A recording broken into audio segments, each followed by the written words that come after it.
en el Colegio Santiago de los Estelares. Hoy estamos con Tatiana Hernández para realizar una entrevista sobre la conquista de América y asimismo la América precolombina. Buenas tardes, Tatiana. Buenas tardes, niñas. ¿A qué se dedica? Yo soy estudiante de antropología de la Universidad Nacional. ¿Por qué escogió esta carrera? Yo siento que en este momento hay una deuda social por parte de las nuevas generaciones con la historia y con la conformación de la historia del país. Y yo creo que debemos responder a esa deuda y amo mi carrera, me encanta mi carrera y yo siento que es algo que es muy útil y que ha sido muy útil a lo largo de la historia. Okay. ¿Cuál es el papel de un antropólogo en la sociedad? El papel de un antropólogo. La antropología es muy grande para empezar, entonces intentamos ver el hombre desde muchas perspectivas. Entonces hay una antropología histórica, hay una antropología lingüística, hay antropología musical, hay arqueología, hay antropología física, biológica, forense. Entonces estamos intentando ver al hombre desde muchas partes para llevarnos una idea más o menos concreta de lo que nos han podido ver nuestros antepasados y de dejar nuestros antepasados. Okay. ¿Qué cree usted que podría haber hecho un antropólogo en el momento de la colonización? Yo siento que el papel principal de un antropólogo en la colonización pudo haber sido el de datar y tener sobre el papel lo que realmente pasó, ¿no? Porque tenemos dos verdades y una es la verdad de los colonizados, que ya muchos lógicamente perdieron incluso su capacidad de transportar o de comunicarse de forma escrita, porque eso se perdió, porque los indígenas pues lógicamente muchos de ellos no utilizaban la palabra escrita como forma de memoria, y tenemos una historia escrita que ha sido verídica, que ha sido laica, que ha sido regida por una parte religiosa y por un grupo muy concentrado de poder político, que es la historia europea, que es lo que nosotros conocemos, que es lo que ustedes conocen gracias al colegio, que es lo que se enseña actualmente. Okay. ¿Cuál es su posición frente a lo que hicieron los españoles al llegar a la conquista de América? Mi posición. Bueno, lo que pasó durante la conquista fue una transgresión y fue un atropello total. Sí, es un choque de culturas, un choque de mundos que cambia dos historias completamente de forma radical. Entonces, mi posición es que lógicamente hubo un abuso de poder, una relación de poder, hubo una falla en la comunicación muy grande. La realidad de unos chocó con la realidad de los otros. Y si bien unos, según la historia que yo he podido leer y que las invito a que lean, tienen digamos como que una intención de nobleza mucho más grande, hay otros que vieron esa inocencia y en vez de querer cuidarla, lo que buscaron fue aprovecharla al máximo. Y esa es mi posición. ¿Cree usted que la sociedad actual sería tan ingenua como para permitir una segunda conquista? Sí, sí lo creo. Eso está todos los días a la orden del día.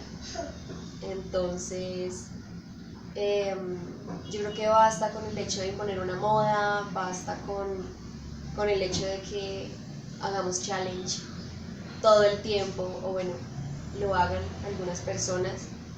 El hecho de que se puso de moda tomar selfies y entonces todas tomamos las selfies de la misma manera, esos son tipos de conquista. O sea, la conquista está a la orden de los medios de comunicación, a la orden de los medios masivos. La conquista está en el hecho, por ejemplo, de que ustedes tengan acceso a cierto tipo de información y otra información no se muestre. Entonces, no se da una conquista de forma violenta y no a nivel de asesinato, sino a nivel de erradicar una cultura de un espacio geográfico, pero sí se están dando tipos de conquistas que son como microconquistas, podríamos llamarlo, a los que nosotros cedemos y hemos cedido. ¿Sí? Entonces, la moda es un tipo de conquista diaria para mí. Bueno, existe un mito en la sociedad europea que habla sobre la conquista americana, ¿no? Y dice que Atahualpa, al recibir la Biblia por parte de Gregorio Pizarro, la tiró al suelo. Asimismo, existe un mito en la sociedad latinoamericana que habla sobre cómo Atahualpa le ofrece chicha a Gregorio Pizarro y este la tira al suelo. ¿Cuál cree usted que es la versión verdadera y por qué? Bueno, es una pregunta muy complicada. Hablar de verdad es algo muy difícil, precisamente porque nosotros tenemos una historia vedada. O sea, se nos ha mostrado o la verdad de los europeos o la verdad del indígena. Pero no hay nadie en ese momento que nos diga exactamente esto fue lo que pasó. Sencillamente que, digamos que después de que hubo pues bueno, este proceso de colonia y de conquista, la historia que se mostró fue como de satanización al indígena, como del indígena hizo mal, del indígena estuvo mal, el indígena, ¿sí? Y la historia que cuenta, por ejemplo, Tito Cusi, que es uno de los que heredan el poder de Atahualpa por sangre, muestra que la intención de ellos era buena, ¿sí? La intención de ellos fue recibir a los españoles como dioses, porque los veían así, porque ellos, según su ideología y según su historia y según sus creencias, sentían que ellos al verlos cubiertos, como estaban cubiertos, con las armas que tenían, representaban dioses, ¿sí? Entonces muy seguramente, y según la historia que te cuenta Tito Cusi, ellos en muchas ocasiones les dijeron a los indígenas como vamos a ser sus amigos. Entonces, yo soy su amigo, pero el día de hoy quiero oro. Entonces tráigame todo el oro que tenga, porque si no lo meto a la cárcel. Y lo metieron a la cárcel. Y él mandaba a su grupo de indígenas, a su comunidad indígena, y les decían como tráiganle todo el oro que quieran, ¿sí? Porque él no sabe qué es lo importante. El oro no importa, porque el oro para ellos es como el cobre para nosotros, ¿sí? Entonces no importa, no tiene importancia. Entonces seguramente la verdad sí es más para el lado de los indígenas que de los españoles. Si la conquista hubiese sido por parte de América hacia Europa, ¿qué cree usted que podría ser la posición actual de América? Bueno, hay diferentes posibilidades respecto a esa pregunta. Primero, pues en el contexto histórico que pasó, pues no había forma de que los indígenas llegaran a conquistar Europa, ¿sí? Lógicamente, la población indígena americana de ese momento no tenía armas, no tenía escudos, no contaba con la aleación de metales para poder defenderse, no tenía caballos, que fue algo impresionante para los indígenas. Entonces, seguramente de haber podido llegar a Europa hubiera sido como suicidarse, hubiera sido una muerte segura. Y si hubiese sido como que los europeos estuvieran en América y los de americanos estuvieran en Europa, no sé, porque pues seguramente hubiera sido igual, pero en sitios geográficos distintos, ¿sí? O sea, llegamos, colonizamos, matamos a todo el mundo, atropellamos la historia de las culturas indígenas, atropellamos la conformación política y social y religiosa de los indígenas, imponemos la nuestra, pero entonces ya el tercer mundo no seríamos nosotros, serían ellos, ¿sí? Y no se haría un tercer mundo seguramente porque, bueno, ahí está Asia, ahí está todo el triángulo que se movía para luego el transporte de esclavos y todo esto.